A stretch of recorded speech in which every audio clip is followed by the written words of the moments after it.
Today, I'm going to get to the bottom of why Minecraft Alpha is so terrifying, because somehow, a game made of simple blocks, relaxing music, and infinite landscapes can feel more unsettling than most horror games. So what exactly makes early Minecraft feel so eerie? Let's find out.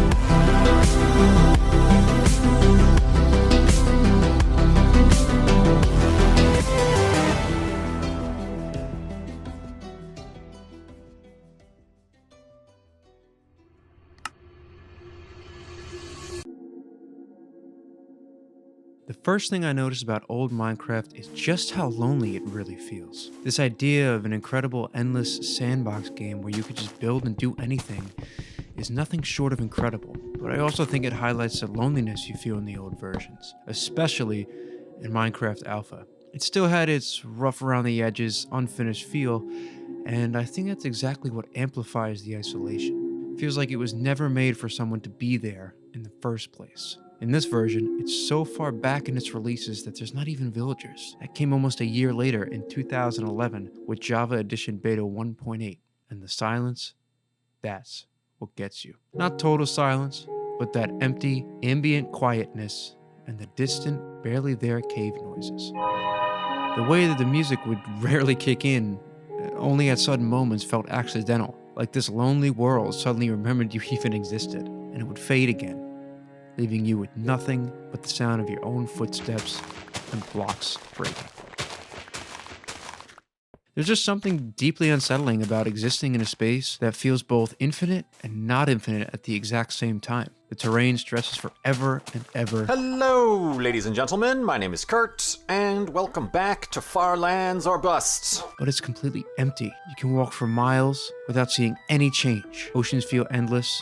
Caves feel impossible to explore. And because the game doesn't explain what to do and when. In this video, I'm going to show you how to survive your first night in Minecraft single-player survival mode. Every shadow and behind every block feels like it might be hiding something that Notch didn't intend for. And maybe that's what makes it so terrifying.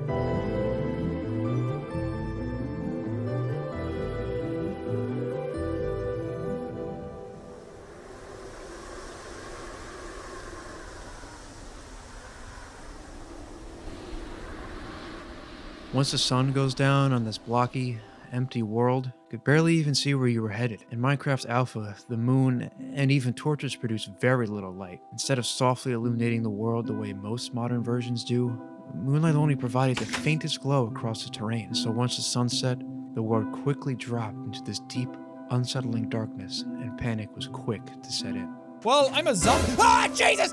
Oh no, the pit! Ah! Minecraft is terrifying! Suddenly, that landscape that felt so open during the day became extremely hard to navigate. Cliff edge, a deep cave entrance, or a creeper could all be hidden just a few blocks beyond what you could even see. And not only that, but your brain starts to fill in the gaps of what isn't even there most times. Constantly being paranoid by thinking it's a mob sneaking up behind you, when in reality it's just the sound of your own footsteps, or mobs deep underground in a cave. And hell, if you died at night, those landmarks suddenly disappeared. That hill you used to find your way back home, or the tower you made to see it from spawn point, blended into the rest of the dark terrain. Forests became these dense walls of shadows, impossible to determine what was in them, and wide open spaces made you feel less safe too. This made every step forward feel so uncertain. During the day, you could plan your path, scan the horizon, and see the danger coming from far away. But at night, your vision shrank to only a few blocks ahead of you. Anything outside of that range became a mystery.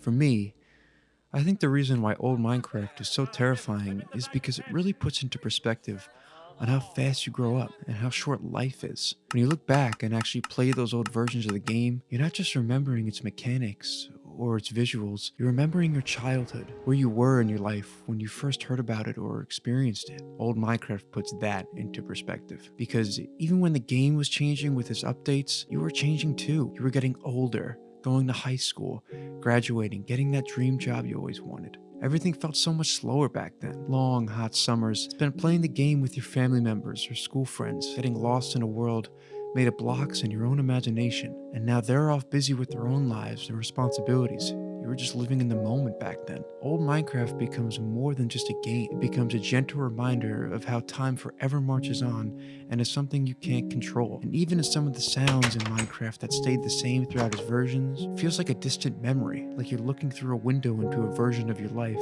that you can remember clearly but can never really step back into again. I think I can say for all of us gamers that Minecraft is easily one of the most important games that we will ever play. The fact that so many people, including me, have so much deep memories with the game just goes to show how important and how amazing it really is, regardless of how scary it can be.